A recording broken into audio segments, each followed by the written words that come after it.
The desert wind carried a strange silence that day, the kind that seeps into bones and makes people pause in the middle of their routines as if the air itself is whispering that something is about to change. The dust-coated town of Hollow Creek was no stranger to strangers, but on that burning afternoon, when the sun hung high and merciless over the worn-down saloon and broken fences, everyone noticed the shadow of a lone cowboy riding slow on a tired horse, his silhouette cutting sharp against the golden horizon. He wasn't like the wanderers who drifted in and out of town for whiskey or trouble.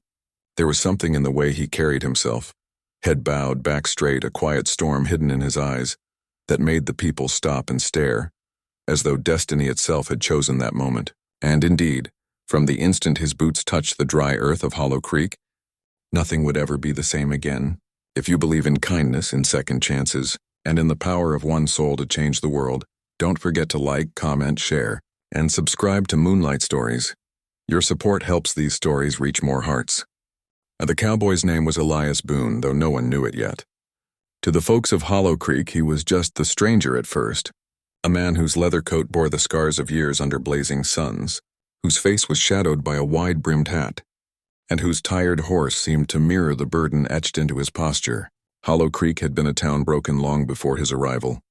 The mines had dried up, the cattle ranchers had fallen into ruin, and the people lived not with hope but with resignation. Fear held sway in those dusty streets, fear of the outlaw gang that ruled the land, men who took what they pleased and left behind nothing but dust and tears. Elias had no reason to interfere in their lives, no stake in the future of this forgotten place. Yet something in the weary eyes of its people, something in the way children clung to their mothers when the outlaws rode through, touched a wound deep within him, a wound he carried from a past he never spoke of. The days unfolded like pages in a storybook written in sweat and dust.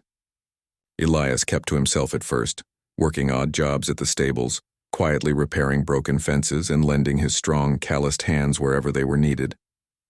Yet each act, small as it seemed, became a spark of light in a place that had forgotten the meaning of goodness. He was a man of few words, but his actions carried weight. When the townsfolk saw him stand between a frightened boy and a drunk outlaw's whip, when they saw him pay for a widow's meal without seeking thanks, they began to believe that perhaps this lone cowboy was not just passing through. Perhaps he had been sent. What no one knew was that Elias himself carried heavy chains around his heart, memories of a family he had lost, mistakes he had made long ago, battles fought not just with guns but with his own conscience. In the quiet of the night, beneath a blanket of stars, he often asked himself why he had come here, why he could not ride on. The answer, though he would not admit it, was simple. Hollow Creek needed him as much as he needed Hollow Creek. Trouble, however, does not sit idle when light dares to rise against darkness. The outlaws who held the town in fear soon caught wind of Elias's presence, whispering in the saloon that the stranger was stirring spirits better left broken.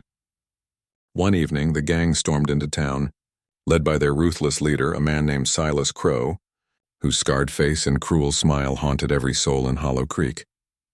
They dragged Elias into the street, mocking him, daring him to fight, certain they would crush the quiet strength that seemed to unsettle even them. But Elias did not fight with arrogance or rage. He fought with purpose, with the resolve of a man who had already walked through fire and was unafraid of the flames. When the dust cleared, the townsfolk watched in awe as Silas himself, bloodied and humiliated, rode out with his men, swearing vengeance.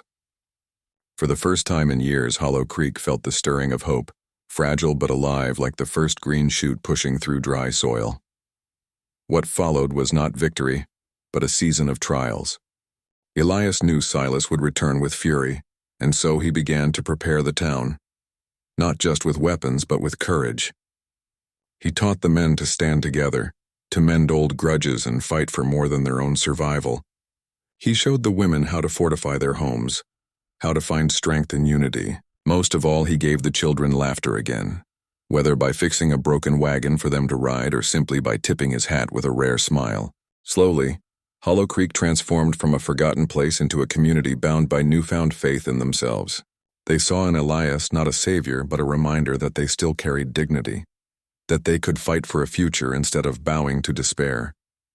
And in that transformation, Elias too began to heal, the shadows of his past giving way to a quiet redemption he had long believed impossible. When Silas Crow returned, it was not with a few men but with a horde, the kind of storm that could burn a town to ash. That night, fire lit up the horizon as gunshots echoed through Hollow Creek. But the people no longer hid in their homes. They stood side by side with Elias, their fear replaced with resolve, their despair replaced with defiance. The battle was fierce, filled with screams and smoke and the bitter taste of dust. Yet through it all, Elias fought not as a lone cowboy anymore, but as the heart of a town that had finally remembered how to live free. By dawn, Silas and his men were driven out, their power shattered, their reign of terror ended. Hollow Creek stood scarred but unbroken. Its people gathered in the square as the sun rose over the desert, bathing them in golden light that seemed to promise new beginnings. In the quiet after the storm, Elias stood at the edge of town, his horse waiting, his hat pulled low. He had given Hollow Creek its freedom, and in return the town had given him something far more precious, the sense that even a broken man could rise again, that one soul could indeed change everything. Some begged him to stay, to become sheriff, to build a life among them. But Elias Boone was a wanderer of the wide, untamed lands, and though he had changed Hollow Creek forever, he knew his journey was not done. With a final nod, he rode away into the horizon, the dust rising behind him like a curtain closing on a story that would live in the hearts of Hollow Creek for generations. If this story touched your heart, please don't forget to like, share, and subscribe to Moonlight Stories. Every comment, every interaction helps these stories continue to shine. Special request: before you leave, drop a comment below about what part of this story moved you the most. Your words mean the world to us.